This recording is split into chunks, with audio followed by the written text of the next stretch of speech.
সাবেক প্রধানমন্ত্রী শেখ হাসিনা গত ৫ই আগস্ট ছাত্র জনতার গণ অভ্যুত্থানের মুখে দেশ থেকে পালিয়ে যেতে বাধ্য হন।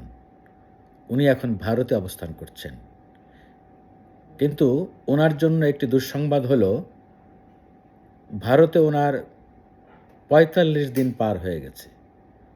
নিয়ম অনুযায়ী কূটনৈতিক পাসপোর্টে ৪৫ দিনের বেশি সেখানে থাকার সুযোগ নেই।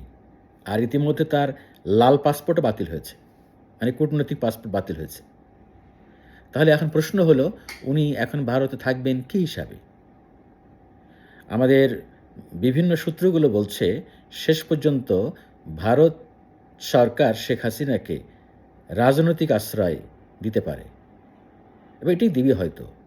আমরা হয়তো ২-১ দিনের মধ্যে এ বিষয়ে ভারতের পররাষ্ট্র দপ্তর থেকে কোনো বিবৃতি জানতে পারবো বা কোনো ঘোষণা আসতে পারে। এদিকে শেখ হাসিনাকে নিয়ে আরেকটি চাঞ্চল্যকর তথ্য দিয়েছে যুক্তরাজ্য ভিত্তিক ফিনান্সিয়াল টাইমস নামে একটি গণমাধ্যম। তারা বলছে, শেখ হাসিনা তার মেয়ে পুতুলকে নিয়ে দিল্লির একটি বিখ্যাত পার্ক বা গার্ডেন, তার নাম হলো লোদি গার্ডেন, সেখানে বেশ কয়েকজনকে নিয়ে উনি ঘুরতে মানে ঘোরাফেরা করেছেন। পার্কে উনি সময় কাটিয়েছেন বা রিক্রিয়েশন জন্য কাটিয়েছেন আর কি। যাক, ভালো কথা, উনি ঘুরতে থাকুক।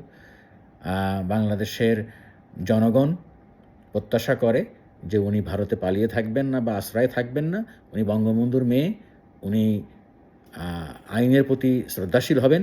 উনি বাংলাদেশে ফিরে আসুক, ফিরে এসে উনি ওনার যে বিচার উনি ফেস করুক, এটাই সবাই প্রত্যাশা করে।